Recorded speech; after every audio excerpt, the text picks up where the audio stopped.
नमस्कार। भक्ति सागर SMS DMs में आपका हार्दिक स्वागत है। आज हम आपको हनुमान जी के दो ऐसे मंदिरों के बारे में जानकारी देने जा रहे हैं जहां पिछले 55 सालों से लगातार अखंड रामायण का पाठ किया जा रहा है और हनुमान जी का वो मंदिर यहां आने वाले भक्तों को अपने भविष्य की घटनाओं का पूर्वाभास हो जाता है। मध्य प्रदेश की संस्कार धानी में बीते 55 सालों से लगातार अखंड रामायण पढ़ी जा रही है। गर्मी, बरसात या फिर ठंड, किसी भी मौसम में बिना किसी व्यवधान के आज भी अखंड रामायण का पाठ जारी है।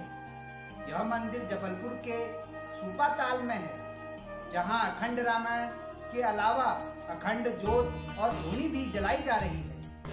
मान्यता है कि इस मंदिर में विराजे भगवान हनुमान जी से जो भी भक्त सच्चे मन से कुछ मांगता है वह जरूर पूरी होती है। यही वजह है कि इस मंदिर में मध्य प्रदेश ही नहीं बल्कि देश के कोने कोने से राम भक्त यहाँ आते हैं। कहा जाता है कि राम से बड़ा राम का नाम होता है। शायद यही वजह है कि जबलपुर के राम भक्त हनुमान के इस रामायण मंदिर में 5 दशक से भी ज्यादा समय से श्री राम नाम की धुन गूंज रही है। इस रामायण मंदिर को लोग बजरंग मठ के नाम से भी जानते हैं।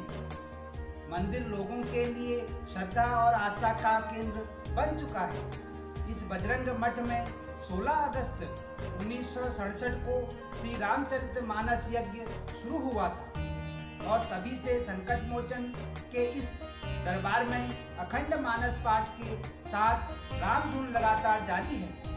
कहा जाता है कि अंजनी नंदन को भगवान राम के भजन के अलावा कुछ और नहीं सुहाता। यही वजह है कि इस मंदिर के पास से गुजरने वाले लोग राम रस में गोता लगाए बिना यहाँ से नहीं जा पाते। बजरंग मठ में मानस यज्ञ का शुभारंभ 16 अगस्त 1967 को दादा भगवान, जो यहाँ के पुजारी थे, उन्होंने कराया था। भगवान दादा का असली नाम वीरेंद्रपुरी महाराज था, जो एक नागा साधु थे। पिछले 5 दशकों से बजरंग मठ में चल रहे मानस यज्ञ में अभी तक 10,000 से ज्यादा मानस पाठ हो चुके हैं। हर तीसरे दिन एक और माह में लगभग 16 पाठ पूरे हो जाते हैं। श्री राम रस का ध्यान करने के लिए बड़ी संख्या में श्रद्धालु यहाँ आते हैं और श्री राम महिमा के सागर में गोता लगाकर अपने जीवन को धन्य करते हैं। यहाँ विराजे श्री हनुमान जी के सम्मुख लोग अपनी मनोकामना के लिए नारियल रखकर अर्जी लगाते हैं और मनोकामना पूरी होने पर सुंदरकांड का पाठ करवाते हैं। आइए जानते हैं कैसे हुई इसकी शुरुआत। इस मंदिर में अखंड मानस पाठ करने वाले लोगों की कभी कमी नहीं रहती। कुछ राम भक्त तो ऐसे हैं जो प्रतिदिन तय समय से पाठ करने के लिए पहुंच जाते हैं। रामचरितमानस पाठ की वर्षगांठ पर यहाँ 12 से 16 अगस्त तक भव्य आयोजन किया जाता है। सुपाताल मठ में अखंड रामायण पाठ शुरू कराने वाले वीरेंद्रपुरी महाराज 13 अप्रैल 1926 को महाराष्ट्र के रत्नागिरी के देवरक गांव में जन्मे थे। उनका मूल नाम रामचंद्र साकेय था, जो पहले फौजी थे। बाद में 1954 में बसंतपुरी महाराज से दीक्षा ली और वीरेंद्रपुरी महाराज बन गए। पद यात्रा करते हुए साल 1965 में जबलपुर आए और सुपाताल के प्राचीन हनुमान मंदिर में अखंड रामायण पाठ कर वापस चले गए। 1967 में वे फिर इसी स्थान पर आए। वीरेंद्र महाराज ने 16 अगस्त 1967 को यहाँ अखंड रामायण का पाठ शुरू किया। 15 जुलाई 2005 को महाराज के ब्रह्मलीन होने के बाद से आज तक यहाँ रामायण पाठ जारी है। बढ़ते हैं अगली जानकारी की तरफ। भारत में ऐसे कई चमत्कारिक मंदिर हैं जिनके बारे में जानकर हर किसी को आश्चर्य होता है। ऐसा ही एक चमत्कारिक मंदिर हनुमान जी का है, जहां ट्रेनों की गति अपने आप कम हो जाती है। यह चमत्कारिक मंदिर मध्य प्रदेश के शाजापुर जिले में स्थित है। इस चमत्कारिक हनुमान मंदिर का नाम श्री सिद्धवीर खेड़ापति हनुमान मंदिर है। यह मंदिर रतलाम भोपाल रेलवे ट्रैक के बीच गोलाई स्टेशन से करीब 1 किलोमीटर की दूरी पर मौजूद है। ऐसी मान्यता है कि यहाँ हनुमान जी श्रद्धालुओं को भविष्य बताते हैं।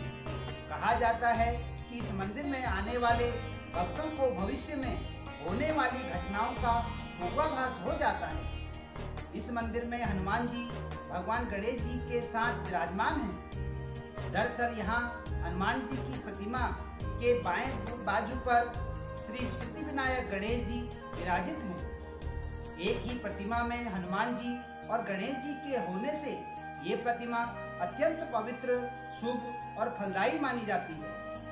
माना जाता है कि यहाँ आने वाले लोगों को भविष्य की घटनाओं की पहले से ही अनुभूति होने लगती है। इस तरह इस मंदिर से और भी कई चमत्कार जुड़े हुए हैं। इस मंदिर के सामने जब भी कोई ट्रेन निकलती है तो उसकी स्पीड अपने आप कम हो जाती है।